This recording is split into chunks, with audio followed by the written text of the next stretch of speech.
All right, welcome to Master the Game with Juce, and I wanted to talk about something today, and it's actually kind of a response to some friends' video. My friends DMGInfo and DM Scotty did a video this morning, or went live with a video this morning that was about Critical Role and what could be done to make Critical Role more enjoyable to watch, especially for somebody who's a more casual viewer who might not have any experience playing any tabletop RPGs. So anyways, with that, some of the points they made, they had discussed adding broadcasters, thinking of professional sports. They referred to football and things like that.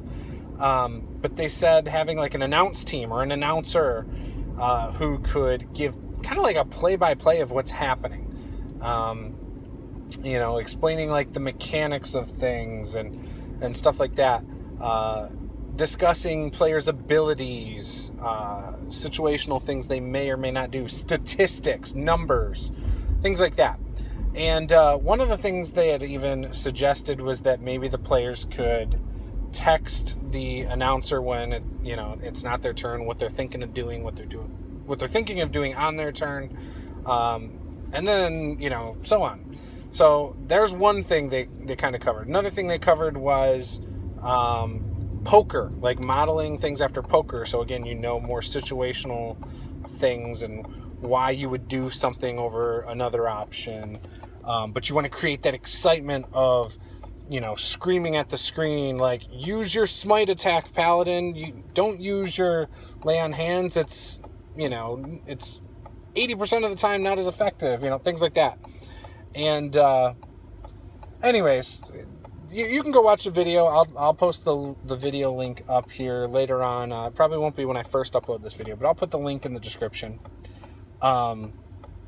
And I believe I posted the video onto my Discord, so if you're interested in seeing that, go head over there.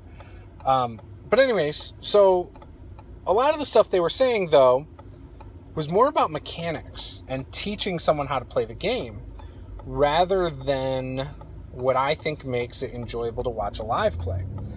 I have been on YouTube in the RPG community since 2012, and I remember early on there were a couple people who tried to post live plays, and they were always god-awful and boring.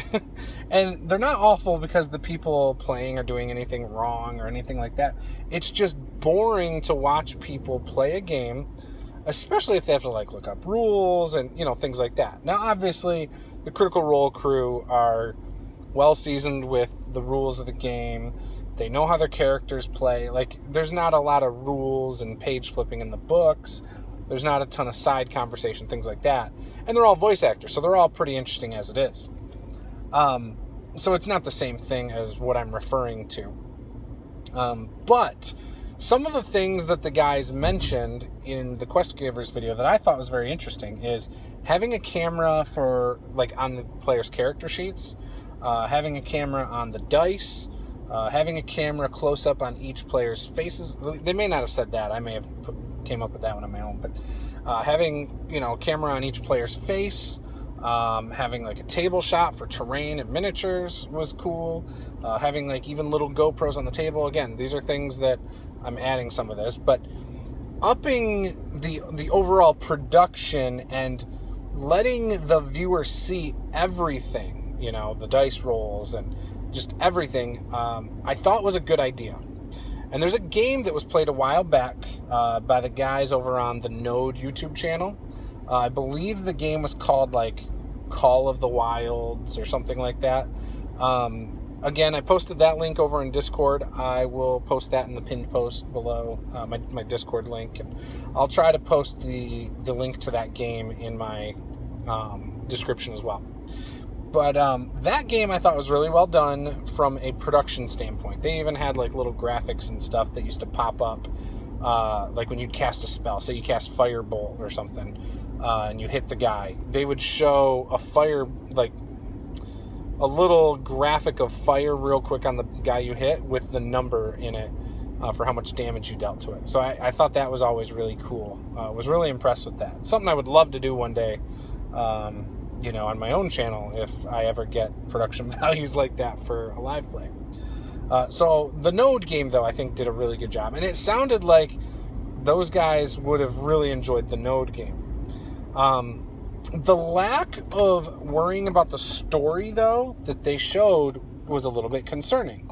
Not from the standpoint that, they aren't playing the game right or anything like that. And I understand, again, I talk about numbers all the time when I'm talking about D&D and stuff. I think having just an emphasis on the numbers and things like that, especially when you're talking about a huge scale like Critical Role and things like that, you're teaching people to play the game a certain way. And a lot of people, and I've taken both sides on this over the years. A lot of people will say, Critical Role, sets the bar too high for some people's expectations. And it does. People have came out and said, I can't get a group to play the way they do, and it bothers them, because they've set that standard. And Cody from Taking 20 did a video about DM styles the other day, and one of the things he mentioned is he's always trying to improve as a DM, and I think that's all you can ever expect of your players or yourself. If you like something more, try to do it better. You can't force somebody else to play a style that they're either not comfortable with or just not capable of doing. So that's kind of on you to have realistic expectations. So again, if you make the production all about the numbers, that's how people are going to play the game. And, again, having it be too extreme either direction is not the way to go. You don't want people to be extreme with being too number heavy or too story driven, because you're going to alienate some people. But sometimes being in the middle is still alienating some people. And since we're talking about the overall appeal, I think you do want to be more in the middle with it. You do want some things to be about the mechanics and some things to be about the story. You don't want it to just be one way or the other. Now, I would never want announcers. I don't think announcers are good for the game. Talking over the game just seems distracting. You're taking, again, away from the story of it. But if you're watching it, there's no reason you couldn't, when, say, it's the bard's turn, there's no reason you couldn't flash some of their abilities that they might use in that situation.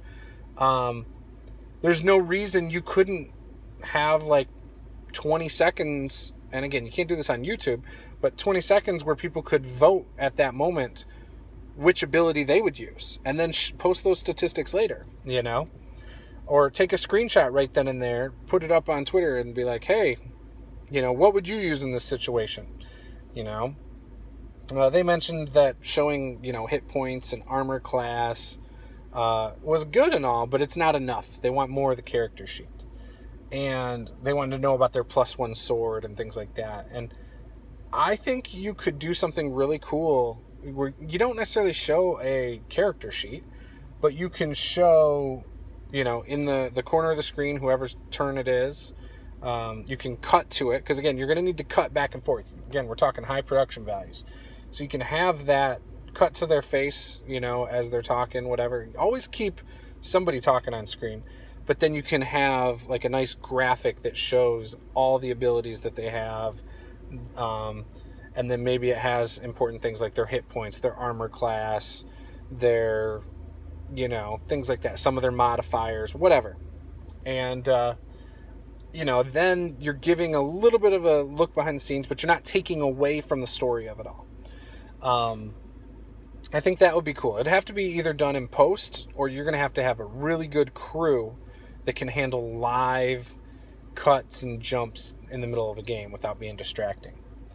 I think it's better in post-production, but, what do I know? I've never done something on that scale. So, but I think that would be cool. I think it's unnecessary, because, again, I think if you have players who are all in with their role play and having a good time. I think it comes through the screen. I think people will enjoy it if they are into any kind of storytelling, because that's all this is. This is a high-end form of storytelling. It's not for everyone, and I think it's cool that Critical Role has found a way to appeal to people beyond our RPG hobby, and bring some people to it, even if sometimes their expectations are a bit high. But we don't watch any sport and say, hey, these things are unattainable, so we shouldn't watch. It's not about that.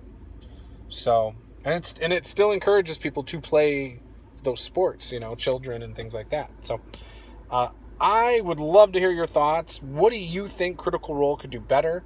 Do you believe taking like an approach like the way poker does it on TV, where they show statistics and things like that, would be a good idea?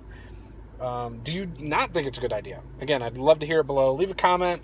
If you thought this is an interesting topic, or you just want to jump in, again, leave a comment, give me a like, and please subscribe if you haven't subscribed yet.